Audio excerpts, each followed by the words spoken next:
Hi guys and welcome back to the channel. Today I've got two replays in the Chinese Tier 9 tank destroyer, the WZ-111 GFT. Now this is a Tier 9 tank destroyer that I really enjoyed playing through and grinding through. And really, the true reasons why I enjoyed grinding through this tank was because the 152mm gun that it has, the 152mm gun that this tank has, is absolutely fantastic. It's so much fun because, number one, it slaps, and who doesn't love a gun that absolutely slaps? It's beautiful. 750 alpha on this 152mm gun is beautiful. Add to that, you've got 290mm of penetration, with a good chunk of premium penetration at 395. 395mm of premium heat pen is just so dirty. You pen everything with that. But the thing is, 290 standard AP pen is also so dirty in the fact that you pen pretty much everything with it. I mean, if you look at this tank, it is basically a fat ISU. It's an ISU that ate all the pies and then decided it was Chinese. Yeah, it's pretty much what it is. And it's actually got some pretty decent armour. Not fantastic armour, just decent armour. Enough that you can bounce the odd shot here and there, as I say that as we get penned. Frontally, it's pretty good on the upper structure. And the gun mantler is also absolutely fantastic. But you do have a weak lower plate, like a lot of tanks really. And you also have the side panels. Now, it's got panels on the side that are slightly angled in, that are pretty good when you're facing someone head on, but as soon as you turn ever so slightly, the panels become really easy to pen. And that's something you've got to be careful of, because if someone is shooting at you at a slight angle, they will probably go through the sides. And that can be a really, really frustrating thing. But if you can keep yourself at a decent distance, just stick yourself around corners and keep smashing people with this absolutely honking 152mm gun, you'll have a good time.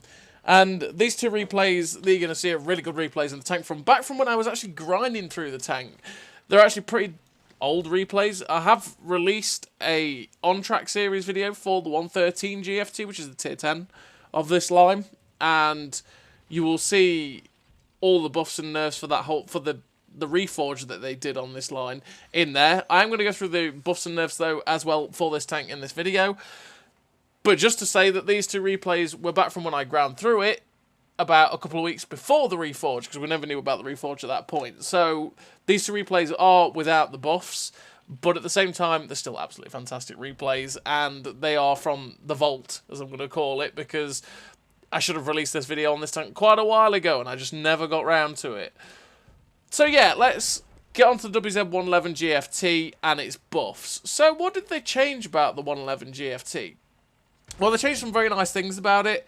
They buffed the terrain resistances from 1.3 to 1.1, 1.8 to 1.3, and 2.9 to 2.2. The ammo capacity got buffed to 35 from 30. And the max speed went from 35 to 38. Now, absolutely massive changes. Because the one thing that this tank lacked was the mobility.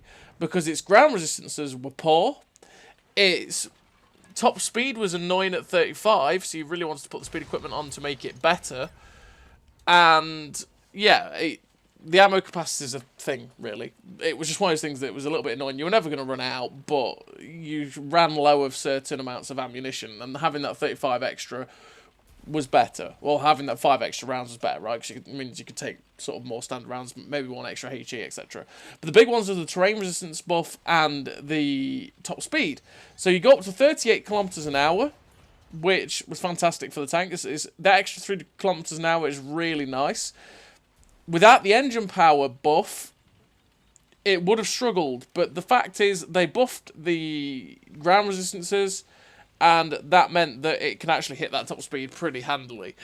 And that was quite nice. If you add in a powertrain, because I do run a rammer, a powertrain, and optics. Optics to obviously be able to spot for myself.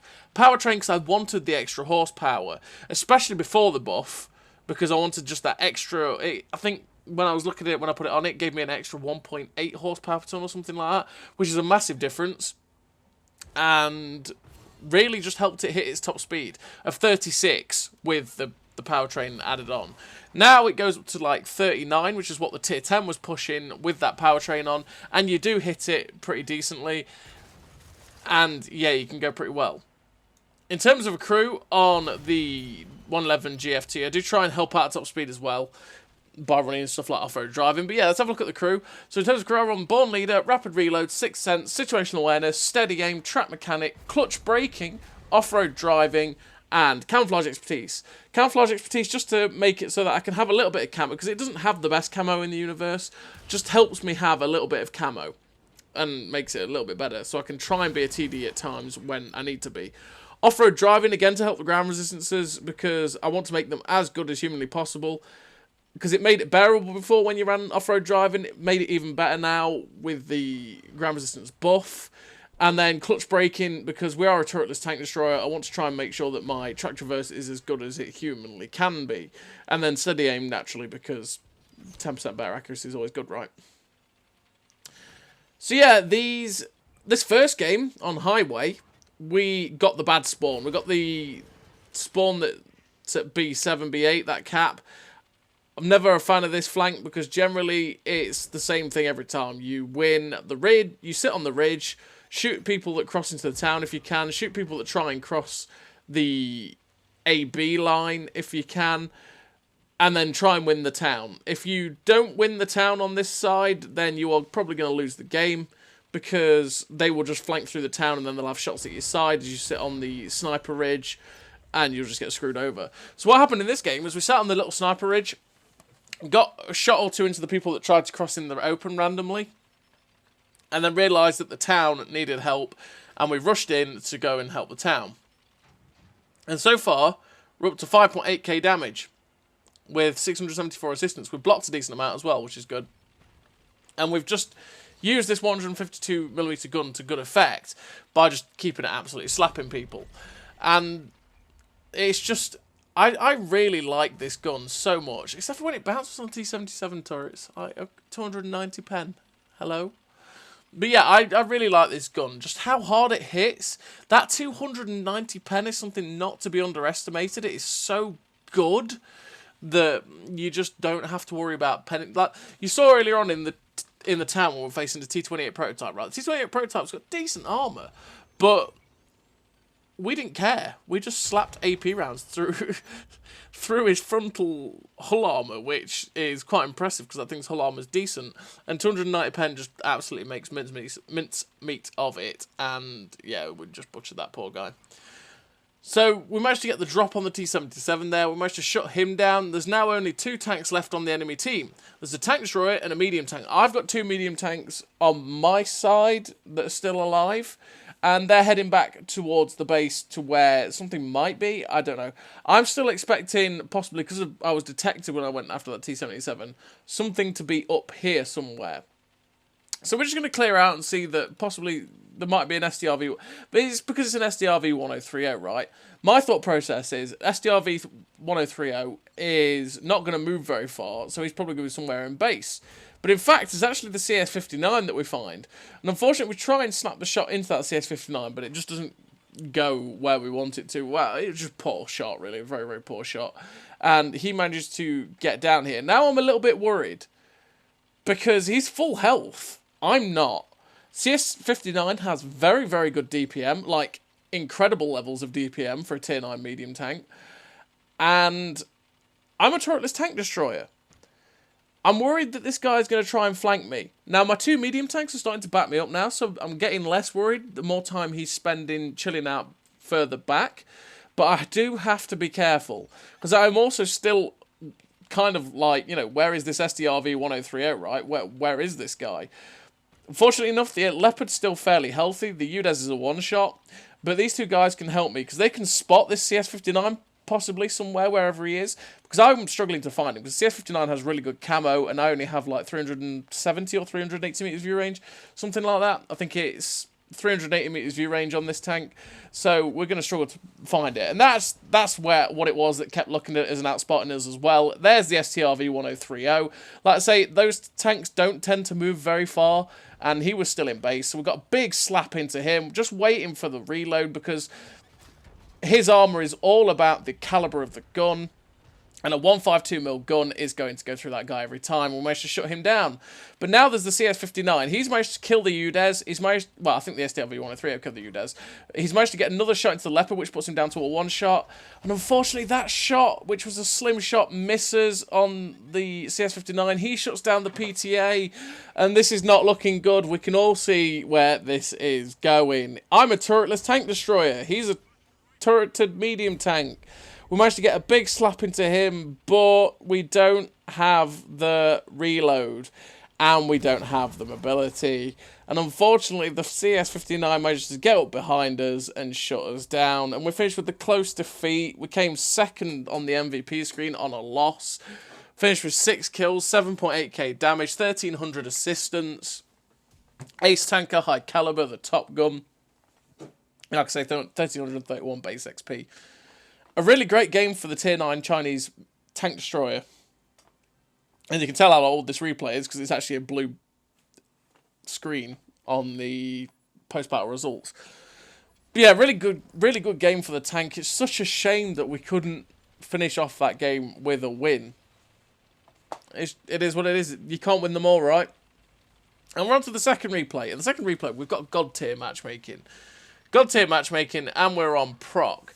Now, for a tank destroyer like the 111 GFT, you might be looking at proc and going, this isn't really the best map for this tank because it's big, it's fat, it's not got the best camo in the universe, it's turretless, you know, so it's not like I can go and sit in a sort of fairly decent bush location and fire at people and not get spotted, say sitting at H1, because no matter what, when I fire at people, I will get spotted, and we can't really take those positions, and being turretless means we're fairly awkward on a ridge line because if there's people on the left, people on the right, they're going to get easy shots at us, and we really have to overexpose ourselves to get, shots at people. So it's just something we've got to be careful of, really. But there's no artillery, so perfect. We're not going to get pooped on. It's always good. So what I'm going to do is I'm going to take myself to this position over here at F6 because I can shoot up at the hill if I want to, and I can also try and pop over and get shots of people over the ridgeline. This dreadnought gets spotted, and I'm like, you know what? I kind of want to get a big shot into this guy because this dreadnought is going to hurt me if it hits. But we start to get detected. He pulls back far enough that I think, nah, it's not worth the risk to try and pull over and shoot this guy. But now there's an ISU-152 that's in a position I might be able to get the gun down and shoot at him, but I just can't quite get the gun depression. But then this AMXM451 gets spotted, and it's like, can I get the gun down to get a shot at him? No, the gun depression is being very awkward. But we get a nice big shot into the SP1C. And it's always great to get big shots into the light tanks on proc, because usually the team with the better light tank does really well, or, generally if you get rid of the light tanks, you can have a far better time because they'll just stop, you'll stop getting spotted, essentially. But this is why I like this position here as well for a tank like this, because if they push aggressively on the hill, you can actually get shots at them quite easily from this position. And you saw we actually got a nice shot into the Type 59-2, which I'm kind of sad I didn't ammo rack him, because the Type 59 tanks in general, not just the 59-2, tend to get ammo racked when they have a big 152mm gun slap a shell through the side. And yeah, I was kind of sad that I didn't ammo rack him, But we're just looking for a cheeky shot again at that guy. Can't quite find it. Our guys have pushed very aggressively over the hill, which has forced them down, which means I can't get a shot at them. So far, we're only up to 1,400 damage, and I'm thinking, I want more. I want more. So we're looking for a shot at this fatherland, and there we go. We get a 617. What are these rolls? We're getting really unlucky with some of these rolls right now. The low rolls are going. 617? Come on, man. I think we hit the Spear Panzer for 670 something. Where's my big juicy damage rolls? Anyway, we're currently trying to find some more shots at these people as they push aggressively down this flank. We can see this 704, and thankfully the shot goes in 700. Where's my rolls? Come on. I'm pretty sure this wasn't before they rechanged the RNG to balanced. I'm pretty sure we have balanced RNG at this point. And unfortunately, we're low rolling like a madman. And we're still just perusing this ridge. We did take a hit from the right, which makes me hesitant. Because we did take a shot from down there along the 5 line. You saw me hesitate a little bit there to go over and get a shot at the other guy. But this Dreadnought gets spotted, and I'm like, oh, should I take the risk? You know what? He's just fired. Screw it. I'm going to go over and get rid of the Dreadnought because he's a big honking. He's another big honking 152mm gun. And we don't want that guy to survive. So we get rid of him. We only took 1 hit in return from the other side, which is great. We do know there is something down there now. Then we slap another shot in 693. Okay, this must have been before they changed the RNG back, right? Because these rolls are extremely low and unlucky, so it must have been before they made it balanced. And yeah, there's the tank that shot us earlier. It definitely is, because all these rolls are below 700. This is back before when we had that god awful RNG where it was just randomly unbalanced. Anyway. There we go. The tanks that have got spotted down there, the UDES and the IS-3, they were tanks that were looking at us earlier on, and they were tanks that we were bouncing off, or should I say they were bouncing off of us, or penning us with 1 shot. We get a nice shot into the UDES 03. Just looking for the shot in to finish this IS-3. You can tell he's stock just by looking at his outline, because his turret has that weird shape. And we do get the shot in to shut him down. Now the heavy tank... The defender is going straight down in a really aggressive manner. Has he not learned from all the other people that have been slapped? It's like, hello, Mr. Defender. Well, 200... You may have really good armor, right? But 290 pen says hello. Straight through the side of that guy's turret, shuts him down. Something that not all tanks can do against a defender, because a defender has those angles on its turret which tend to like to bounce things. So, it's that type of shot, right, that I'm really confident about with this gun that's got the penetration to do all those sorts of stuff. But right now, we're at 5-4. They've got 4 tanks left. There's an ISU 152 down there. We know he is down there. And I'm like, okay, you know what? I'm just going to stay here. I don't want to push that ISU because he will slap me and I'll lose a lot of health. Because while I've got a big honking gun, so does he. And he won't have any problems penning me either. So we get a nice shot in to shut down the AT7, sorry. And, yeah, this AMXM 451 goes charging in. It's like, okay, sir, you go. You spot this ISU 152, see if we can get a shot at him. Unfortunately, he's far behind the ridgeline, so we can't quite get a shot at him. We can't quite see the M451 to get a shot at him. So I'm thinking, right, okay, we know where the ISU is right now, right? This M451 is going to get round there to get a shot at him. So you know what I'm going to do? I'm going to push aggressively straight towards where we know where the AMX is. Now, I've seen shell tracers fly from up there at B1, and I'm thinking, is that SU-130PM up there? I was seeing shell tracers, and we actually get slapped there. And I'm not sure whether... I think that was the... Yeah, I think it was the M451 as he poked up. But we know where they both are. They're both in this corner. So my plan is essentially push aggressively, get under their gun line, and then I can get up towards them and start using my gun. We're at 6.1k damage so far with 514 assistance. We're having a really great game so far, which we're naturally going to do because we're extremely top tier. And... it's like, well, please let me get here to get some shots in and not get shut down. We get spotted and detected instantly. But we didn't see it. I mean, the AMXM 451 we spotted. But we're still detected. And it's like, where's that SU-130PM? Okay. That's interesting that happened. So we're just going to maneuver a bit more to the right and see if we can poke over and spot the SU-130PM wherever he is. The M451 is now preoccupied with my heavy tank, and I'm like, you know what, okay. If he's preoccupied, I know I can take a hit from the SU. We slap a big shot into him, and there he is. That SU-130PM was actually in the spot where I thought he was. Up in the bushes at B1. That's where we saw the shell traces flying from earlier on, and that's where I thought he might be. He ended up firing at us and getting spotted for it, which meant we got a little bit of assistance on him. We slap a big shell in to shut him down, and now there's 1 tank left. And I'm just hoping and praying that we actually manage to get the shot in to finish this guy off, which we do. And we finished the game with 7.9k damage and 699 assistance. A really nice game for the Chinese Tier 9 tank destroyer. Finished with the victory. Top of the team, 6 kills, 7.9k damage, lots of 699 assistance. Ace tanker, the Confederate, the sniper, the high caliber, the Top Gun. And when we get there, 1950 base XP. A really nice game for the Chinese Tier 9 tank destroyer.